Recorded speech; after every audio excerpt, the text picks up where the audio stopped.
প্রিয় দর্শক, কে এই ইয়াজুজ মাজুজ, আর কেন ঈসা আলাইহিসসালাম এদের ভয়ে পাহাড়ে গিয়ে লুকিয়ে থাকবেন? এরা কি মানুষ নাকি ভয়ানক শয়তান? আর কেন এদেরকে বাদশাহ জুলকারনাইন প্রাচীর দিয়ে আটকে রেখেছে? আর তারা বর্তমানে কোথায় আছে? এছাড়াও কবে আসবে তারা এই দুনিয়ায়? আর মহান আল্লাহ রাব্বুল আলামিন কেন এই ভয়ানক ইয়াজুজ মাজুজের বিষয়ে সতর্ক করেছেন? আর পরিশেষে তাদের ধ্বংস হবে কিভাবে? এই সমস্ত কিছুই জানবো আজকের ভিডিওতে। প্রিয় দর্শক, পৃথিবীর বুকে এমন একটি বিশাল ও মজবুত প্রাচীর আছে যা কিনা দিনের পর দিন ভেঙে ফেলা হচ্ছে, কিন্তু রাতের আধারে সেটি আবারও অলৌকিকভাবে মেরামত হয়ে যায়। আর এর পেছনে লুকিয়ে আছে এক ভয়ঙ্কর জাতি, যারা কিয়ামতের আগে পৃথিবীকে ধ্বংসের মুখে নিয়ে আসবে। কি ভাবছেন, এটি কোনো কল্পকাহিনী? না বন্ধুরা, এটি কোনো কল্পকাহিনী নয়। এটি আমাদের পবিত্র কুরআনে বর্ণিত এক বাস্তব সত্য ঘটনা। চলুন তাহলে শুরু করি আজকের ভিডিও। কে ছিলেন সেই বাদশাহ জুলকারনাইন যিনি পৃথিবীর 3 প্রান্তে ভ্রমণ করেছিলেন? কারা এই ভয়ঙ্কর ইয়াজুজ এবং মাজুজ, যাদের সম্পর্কে আমাদের পবিত্র কুরআনে বিস্তারিত বলা আছে? কিভাবে এবং কেন তৈরি হয়েছিল এই বিশাল প্রাচীর যা আজও টিকে আছে? বন্ধুরা, পবিত্র কোরআনে সূরা কাহাফে আল্লাহ তাআলা জুলকারনাইন নামক একজন মহান বাদশার কথা উল্লেখ করেছেন। তিনি ছিলেন একজন পরাক্রমশালী এবং ন্যায়পরায়ণ শাসক, যাকে আল্লাহ পূর্ব থেকে পশ্চিম পর্যন্ত সাম্রাজ্য পরিচালনার ক্ষমতা দিয়েছিলেন।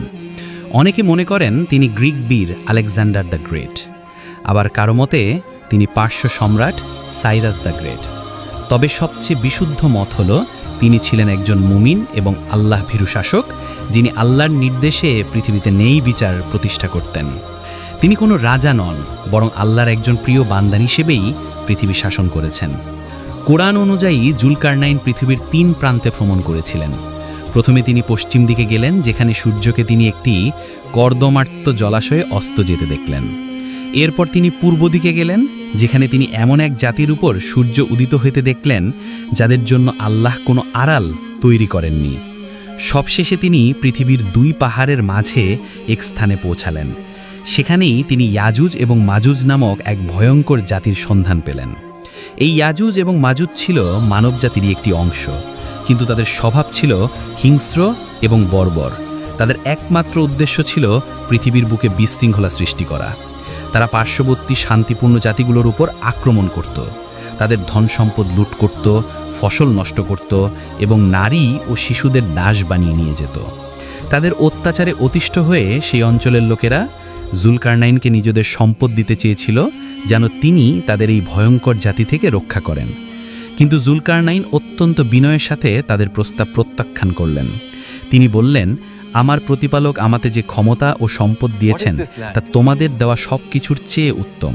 তবে তোমরা আমাকে শারীরিক শক্তি দিয়ে সাহায্য করো, আমি তোমাদের এবং তাদের মাঝে এক শক্তিশালী প্রাচীর গড়ে দেব। এরপর জুলকারনাইনের নির্দেশে শুরু হলো এক ঐতিহাসিক এবং অসাধারণ কাজ। তিনি 2টি বিশাল পাহাড়ের মাঝখানে প্রাচীর নির্মাণের কাজ শুরু করলেন। তিনি লোকেদের বললেন, তোমরা আমার কাছে লোহার পাত এনে দাও। যখন লোহার পাত স্তরে স্তরে সাজানো হলো, তখন তিনি বললেন, তোমরা হাঁপুড় দিয়ে তাতে ফু দিতে থাকো। এভাবে আগুন জ্বালিয়ে লোহা গলানো হলো। এরপর তিনি বললেন, তোমরা আমাকে গলিত তামা এনে দাও, আমি তা এর উপর ঢেলে দেব। এভাবে লোহা এবং তামার এক অভূতপূর্ব মিশ্রণে তৈরি হলো এক বিশাল, মজবুত এবং ইস্পাত কঠিন প্রাচীর। এই প্রাচীর ছিল এতটাই শক্ত যে ইয়াজুজ এবং মাজুজ তাদের সব শক্তি দিয়েও তা ভেদ করতে পারত না। কিন্তু এই ভয়ঙ্কর জাতি হাল ছাড়েনি। তারা প্রতিদিনই প্রাচীর ভাঙার চেষ্টা করত। তারা সারা দিন করে পাথর এবং হাতুড়ি দিয়ে প্রাচীরটি ভাঙত। দিনের শেষে যখন তারা ক্লান্ত হয়ে যেত, তখন তাদের একজন নেতা বলতো, আজকের মতো থাক, কালকে এসে আমরা বাকিটা শেষ করে ফেলব। কিন্তু এই ঘটনার পেছনে লুকিয়ে আছে এক গভীর রহস্য। তারা কখনো ইনশাআল্লাহ বা আল্লাহর ইচ্ছা এই শব্দটি উচ্চারণ করত না। আর আল্লাহর কুদরতে প্রতি রাতে প্রাচীরটি আবার পূর্বাবস্থায় ফিরে আসত।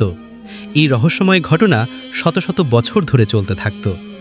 রসুলের একটি সহি হাদিসে এই ঘটনার সত্যতা পাওয়া যায়। হাদিসে বলা হয়েছে, কিয়ামতের আগে ইয়াজুজ এবং মাজুজ প্রতিদিনই প্রাচীরটি ভাঙবে আর প্রতি রাতে সেটি আবার জোড়া লেগে যাবে। কিন্তু কিয়ামতের একটি বিশেষ সময় তারা ক্লান্ত হয়ে যাবার পর তাদের একজন নেতা বলবে, ইনশাআল্লাহ কালকে এসে আমরা বাকিটা শেষ করে ফেলব। সেদিন তারা প্রথমবারের মতো আল্লাহর নাম নেবেন, আর ইনশাআল্লাহ বলার বরকতে সেই রাতে প্রাতিটি আর মেরামত হবে না। সেদিন তারা বেরিয়ে আসবে এবং পৃথিবীর বুকে ছড়িয়ে পড়বে। বন্ধুরা, এখন প্রশ্ন হলো, এই বিশাল প্রাচীরটি কি আসলেই বিদ্যমান? বিজ্ঞানীরা কি এর কোনো খোঁজ পেয়েছেন? আধুনিক যুগে বিভিন্ন মুসলিম গবেষক এবং প্রত্নতাত্ত্বিকরা এই প্রাচীরের সম্ভাব্য অবস্থান খুঁজে বের করার চেষ্টা করেছেন। অনলাইনে ইয়াজুজ এবং মাজুজ সম্পর্কে যে ধরনের তথ্য এবং আলোচনা পাওয়া যায়, সেগুলোর একটি বিশ্লেষণ নিচে তুলে ধরা হলো।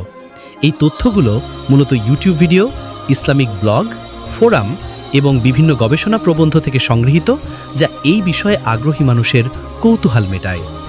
1. ককেসাস পর্বতমালা। এটি সবচেয়ে জনপ্রিয় এবং বহুল আলোচিত তথ্য। অনেক অনলাইন উৎস দাবি করে যে ইয়াজুজ মাজুজের প্রাচীরটি কাস্পিয়ান সাগর এবং কৃষ্ণ সাগরের মধ্যবর্তী ককেশাস পর্বতমালার কোনো এক স্থানে অবস্থিত। তারা ডারিয়াল গিরিপথ বা ডারিয়াল গর্জের কথা উল্লেখ করে, যা দুটি বিশাল পর্বতের মাঝে অবস্থিত এবং প্রাচীনকালে প্রাচীর দিয়ে বন্ধ করা হয়েছিল। অনলাইনে ছড়িয়ে থাকা অনেক ভিডিওতে এই গিরিপথের ছবি ও প্রাচীন দেয়ালের ধ্বংসাবশেষ দেখানো হয়।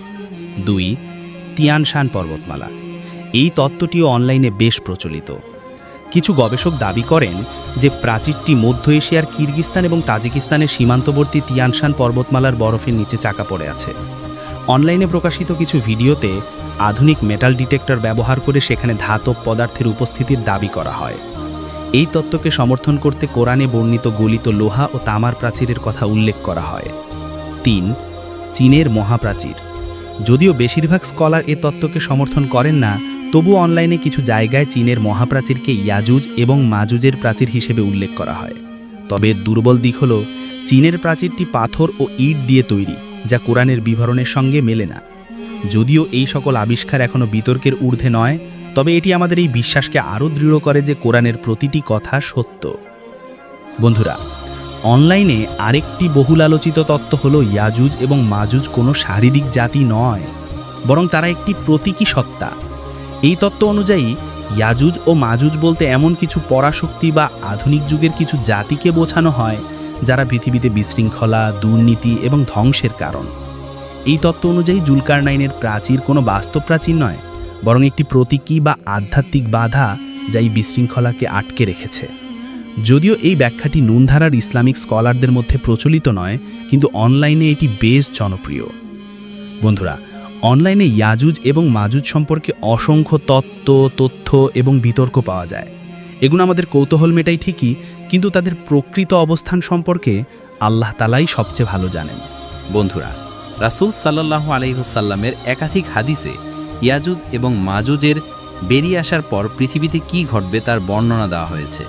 এই তথ্যগুলো মূলত হাদিস এবং ইসলামিক স্কলারদের ব্যাখ্যার উপর ভিত্তি করে তৈরি করা হয়েছে। যখন ইয়াজুজ এবং মাজুজ প্রাচীর ভেঙে পৃথিবীতে বেরিয়ে আসবে, তখন তাদের সংখ্যা হবে অগণিত, তাদের হিংস্রতা এবং বর্বরতা হবে সীমাহীন। পৃথিবীর বুকে নেমে আসবে এক ভয়াবহ ধ্বংসলীলা। হাদিস অনুযায়ী ইয়াজুজ এবং মাজুজের প্রথম দলটি যখন পৃথিবীতে ছড়িয়ে পড়বে, তখন তারা সিরিয়ার বুহাইরা নামক একটি বিশাল লেকের কাছে এসে এর সমস্ত পানি পান করে ফেলবে। এরপর তাদের পরের দল যখন সেখানে পৌঁছাবে, তখন তারা বলবে, একসময় এখানে পানি ছিল। এর মাধ্যমে বোঝা যায় যে তাদের পানির চাহিদা হবে ব্যাপক এবং তারা পৃথিবীর সমস্ত মিষ্টি পানি পান করে শুকিয়ে ফেলবে। ফলে পৃথিবীতে তীব্র পানির অভাব দেখা দেবে, যা ব্যাপক দুর্ভিক্ষ এবং বিপর্যয়ের কারণ হবে। তারা পৃথিবীতে ছড়িয়ে পড়ার পর তাদের সামনে যে মানুষকেই পাবে তাকে হত্যা করবে। রাসূল সাল্লাল্লাহু আলাইহি ওয়াসাল্লাম একটি হাদিসে বলেছেন, তারা বলবে যে তারা পৃথিবীর সমস্ত মানুষ হত্যা করে ফেলেছে। এরপর তারা আকাশের দিকে তীর ছুঁড়ে মারবে এবং বলবে যে আকাশের অধিবাসীদেরও আমরা হত্যা করেছি। যদিও তাদের এই কথাটি হবে অহংকারপূর্ণ, কিন্তু তাদের ধ্বংসের ইচ্ছা হবে চরম। তাদের এই ধ্বংসযজ্ঞ থেকে কেবল মুমিনরা ছাড়া আর কেউ রক্ষা পাবে না। ইয়াজুজ এবং মাজুজের কারণে পৃথিবীতে এমন বিশৃঙ্খলা সৃষ্টি হবে যে মানুষ তাদের ভয়ে পাহাড়ের চূড়ায় এবং দুর্গম স্থানে আশ্রয় নেবে। কোনো মানুষই তাদের সামনে টিকে থাকতে পারবে না। তাদের সংখ্যা এতটাই বেশি হবে যে যেখানেই তারা যাবে সেখানেই পঙ্গপালের মতো ছড়িয়ে পড়বে এবং সব কিছু ধ্বংস করে দেবে। এই চরম দুর্দিনে আল্লাহ তাআলা তার মুমিন বান্দাদের রক্ষা করবেন। হাদিসে বর্ণিত আছে, সেই সময় মুমিনরা কোনো খাবার পাবে না, তখন আল্লাহ তাআলা তাদের জন্য বিশেষ খাবার পাঠাবেন। মুমিনরা সেই খাবার খেয়ে ক্ষুধা নিবারণ করবে এবং ইয়াজুজ এবং মাজুজের হাত থেকে রক্ষা পাবে। বন্ধুরা, ইয়াজুজ এবং মাজুজের ধ্বংস কোনো মানুষের হাতে হবে না, তাদের ধ্বংস হবে আল্লাহর নির্দেশে। আল্লাহ তাআলা তাদের ওপর এক ধরনের পোকা বা জীবাণু পাঠাবেন, যা তাদের ঘাড়ে ঢুকে যাবে এবং এক রাতের মধ্যেই তাদের সবাইকে ধ্বংস করে দেবে। সকালে যখন মানুষ বেরিয়ে এসে দেখবে, তখন দেখবে তাদের লাশগুলো স্তূপ হয়ে পড়ে আছে। এরপর আল্লাহ তাআলা এক ধরনের পাখি পাঠাবেন, যারা তাদের লাশগুলো বহন করে নির্দিষ্ট স্থানে ফেলে দেবে। অবশেষে যখন তারা আল্লাহর নির্দেশে ধ্বংস হবে, তখন পৃথিবীতে আবার শান্তি ফিরে আসবে। বন্ধুরা, এই গল্প আমাদের শেখায় যে আল্লাহর ক্ষমতা সীমাহীন এবং তার প্রতিটি কথার মধ্যে রয়েছে গভীর প্রজ্ঞা। ইয়াজুজ এবং মাজুজের এই রোমাঞ্চকর এবং ভয়ঙ্কর কাহিনী শুধু একটি গল্প নয়, বরং আমাদের জন্য একটি সতর্কবার্তা। কিয়ামতের এই বড় আলামত আমাদের স্মরণ করিয়ে দেয় যে এই দুনিয়া চিরস্থায়ী নয় এবং আমাদের সবাইকে আল্লাহর কাছে ফিরে যেতে হবে। আসুন আমরা এই ঘটনা থেকে শিক্ষা গ্রহণ করি। ইয়াজুজ এবং মাজুজের মতো ফিতনা থেকে নিজেদের এবং আমাদের পরিবারকে রক্ষা করার জন্য আল্লাহর কাছে দোয়া করি, বেশি বেশি নেক আমল করি এবং জীবনের প্রতিটি পদক্ষেপে আল্লাহর সন্তুষ্টি অর্জনের চেষ্টা করি। যদি এই ভিডিওটি আপনাদের ভালো লাগে তাহলে লাইক দিন এবং আপনার বন্ধুদের সাথে শেয়ার করুন। এমন আরও ইসলামিক এবং ঐতিহাসিক বিষয় জানতে আমাদের চ্যানেলটি সাবস্ক্রাইব করে রাখুন। আজকের মতো বিদায় নিচ্ছি। আল্লাহ হাফেজ।